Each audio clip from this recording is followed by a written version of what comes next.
कातिल killer blackmailing का हुए शिकार। घटना मध्य प्रदेश के उज्जैन जिले की है। 17 अप्रैल 2019 को दिन के यही कोई 3 बजे थे। उसी समय जीवाजीगंज थाना क्षेत्र के पीपलिनाका इलाके की महावीर सोसाइटी में स्थित पंडित रमेश व्यास के मकान से गोलियां चलने की आवाज आई। एक के बाद एक 2 गोलियों की आवाज सुनकर रमेश व्यास की पत्नी गीताबाई डर गई। उस समय वह अपने 3 मंजिला मकान में भूतल पर थी। गोलियों की आवाज सुनकर गीताबाई भागी भागी ऊपर की मंजिल पर पहुंची, जहां उसका 37 वर्षीय बेटा देवकरण अपनी 27 वर्षीय पत्नी अंतिमा के साथ रहता था। गीताबाई ने जैसे ही बेटे और बहू को देखा तो उसकी चीख निकल गई, क्योंकि बहू बेटा दोनों खून से लथपथ पड़े थे। गीताबाई के चीखने और रोने की आवाज सुनकर पड़ोसी भी आ गए। उन्होंने जब देवकरण और उसकी पत्नी को देखा तो वे भी हैरान रह गए कि ऐसा कैसे हो गया। उन दोनों की मौत हो चुकी थी। थोड़ी देर में मोहल्ले के तमाम लोग इकट्ठे हो गए। उसी दौरान किसी ने थाना जीवाजीगंज में फोन करके सूचना दे दी। घटना की सूचना मिलते ही थाना प्रभारी शांतिलाल मीणा, एसआई कैलाश भारती आदि के साथ मौके पर पहुंच गए।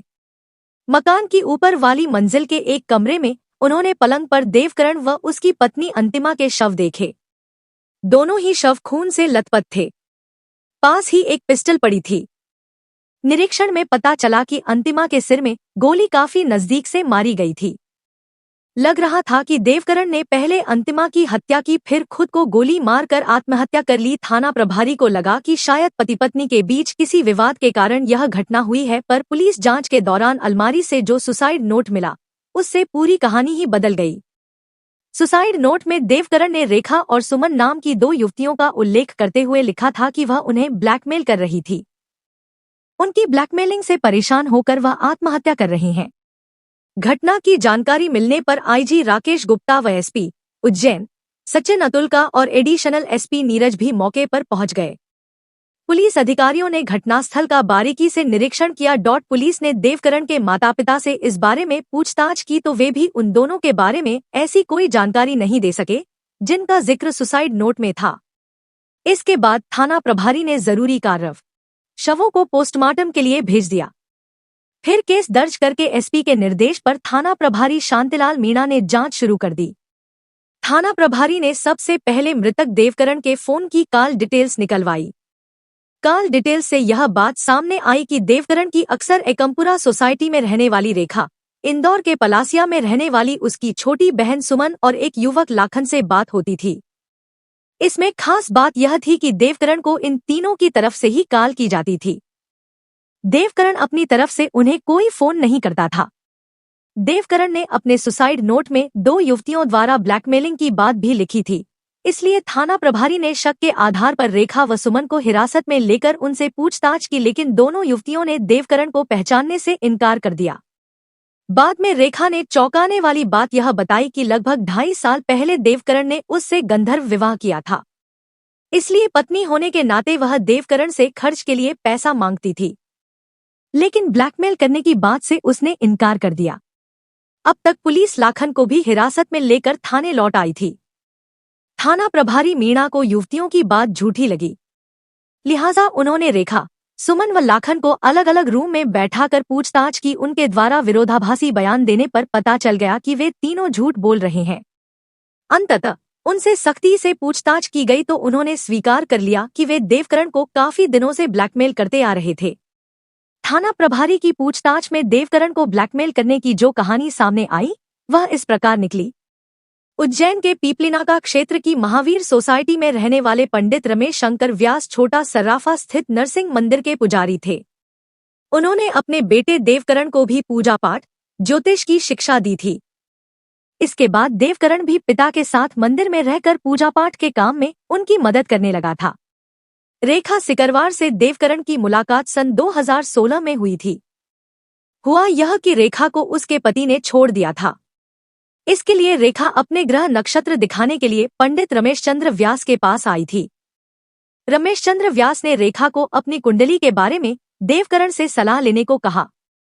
देवकरण ने कुंडली देखकर उसकी परेशानियां तो बता दी, लेकिन हुआ यह कि सलाह के सिलसिले में रेखा ने देवकरण से उसका मोबाइल नंबर ले लिया और फिर अक्सर उससे फोन पर अपनी समस्याओं के बारे में बातचीत करने लगी।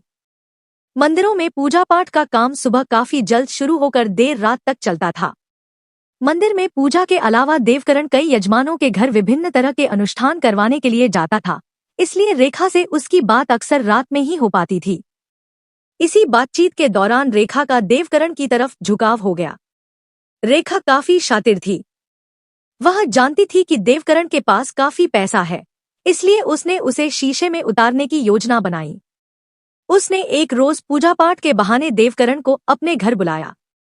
देवकरण जब वहां पहुंचा तो उसके घर पूजा पाठ की कोई तैयारी नहीं थी। यह देख वह कुछ देर रुककर वापस लौटने लगा तो रेखा ने उसे रोक कर कहा, क्या सिर्फ पूजा करना ही अनुष्ठान है? स्त्री पुरुष का प्यार भी तो अनुष्ठान ही होता है। देवकरण कोई बच्चा नहीं था जो रेखा के कहने का मतलब न समझता। रेखा के प्रति उसके मन में भी आकर्षण था, लेकिन अपने परिवार की इज्जत एवं पेशे की पवित्रता को ध्यान में रखकर वह खुद आगे नहीं बढ़ा था। लेकिन जब रेखा ने खुला प्रेम प्रस्ताव दिया तो वह खुद को रोक नहीं सका। अंततः दोनों ने अपनी हसरतें पूरी कर ली। इसके बाद आए दिन दोनों की एकांत में मुलाकातें होने लगी। रेखा के पास रोजी रोटी का कोई सहारा नहीं था, सो देवकरण से वह देहसुख के बदले पैसे वसूलने लगी। इसी दौरान रेखा की छोटी बहन सुमन सिकरवार को भी उसके पति ने छोड़ दिया, जिससे वह भी मायके आकर रहने लगी थी। खर्च बढ़ा तो रेखा की देवकरण से मांग भी बढ़ने लगी, लेकिन देवकरण ने इस तरफ ज्यादा ध्यान नहीं दिया।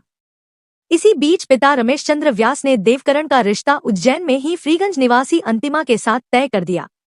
यह बात रेखा को पता चली तो वह समझ गई कि पत्नी के आने के बाद देवकरण उसके कब्जे में ज्यादा दिन नहीं रहेगा। इसलिए देवकरण जब उसे अपनी शादी का निमंत्रण पत्र देने गया तो रेखा ने उसे खूब लताड़ा। रेखा ने कहा कि उसने वादा किया था कि वह शादी के बाद भी उसका खर्च उठाता रहेगा। अप्रैल 2017 में अंतिमा से देवकरण का विवाह हो गया। वह बहुत सुंदर थी। अंतिमा के मधुर व्यवहार से ससुराल में सब खुश थे। पत्नी के प्यार ने देवकरण को रेखा से दूर कर दिया, लेकिन रेखा, उसकी मां और बहन सुमन को यह मंजूर नहीं था। देवकरण उनके लिए वह खजाना था जिसमें हाथ डालकर वे जब चाहे पैसा निकाल सकती थी। इसलिए रेखा, उसकी बहन सुमन और मां भागवंती देवकरण को धमकाने लगी। उन्होंने धमकी दी कि अगर उसने पैसा नहीं दिया तो वे उसे बलात्कार के आरोप में जेल पहुंचा देंगी। इसी दौरान रेखा की छोटी बहन सुमन एक साड़ी शोरूम में नौकरी करने लगी थी, जहां पहले से वहां काम कर रहे लाखन के साथ उसके अवैध संबंध बन गए। लाखन भी शातिर था, इसलिए कुछ ही दिन में उसने सुमन की बहन रेखा को अपने प्रेमजाल में फांस लिया। कुछ दिनों में यह जानकारी सुमन को भी मिल गई। लाखन और रेखा के संबंधों पर सुमन ने भी कोई ऐतराज नहीं जताया। इस बीच जब रेखा और देवकरण का मामला लाखन की जानकारी में आया तो मां और दोनों बेटियों के साथ वह भी देवकरण को पैसों के लिए धमकाने लगा। देवकरण के पिता रमेश चंद्र की समाज में काफी इज्जत थी। लोग उनका बहुत सम्मान करते थे, इसलिए देवकरण परेशान रहने लगा। साथ ही उसे पत्नी अंतिमा की भी चिंता थी। उसे लगता था कि यदि अंतिमा को रेखा के बारे में पता चलेगा तो वह उसके बारे में क्या सोचेगी। दूसरी तरफ 2 सालों में 5 लाख से भी ज्यादा रुपए और ज्वेलरी हड़पने के बाद भी रेखा, सुमन, दोनों बहनों के प्रेमी लाखन और मां भागवंती की मांग लगातार बढ़ती जा रही थी। घटना के एक दिन पहले देवकरण उदयपुर में एक यजमान के घर बड़ा अनुष्ठान करवाने गया हुआ था। यह बात रेखा को पता चली तो वह उस पर दबाव बनाने लगी कि अनुष्ठान की दक्षिणा में मिली धनराशि वह सीधे लाकर उसे सौंप दे। देवकरण ऐसा करता तो घर पर पिता को क्या जवाब देता, इसलिए उसने रेखा की बात नहीं मानी, जिससे रेखा की मां भागवंती ने उसे फोन पर धमकी दी कि वह उसके हाथ पैर तुड़वा देगी। लाखन ने भी देवकरण को धमकाया कि यदि उसने पैसे नहीं दिए तो अंजाम भुगतने को तैयार रहे। इससे देवकरण को लगने लगा कि अब उसकी इज्जत को कोई नहीं बचा सकता। इससे उसने परिवार की इज्जत बचाने के लिए खुद की जान देने का निर्णय कर लिया। लेकिन खुद की जान देने से पहले उसने अपनी गलती के लिए अंतिमा से क्षमा मांगने की सोचकर अपनी परेशानी बता दी। इस पर अंतिमा ने कहा कि जब वह नहीं रहेगा तो वह अकेली जीवित रहकर क्या करेगी, इसलिए उसने भी साथ मरने का फैसला कर लिया। जिसके बाद 17 अप्रैल को मंदिर से घर वापस आकर देवकरण ने अपने कमरे में अपनी लाइसेंसी पिस्टल से पहले अंतिमा के सिर में गोली मारी, फिर खुद को गोली मारकर आत्महत्या कर ली।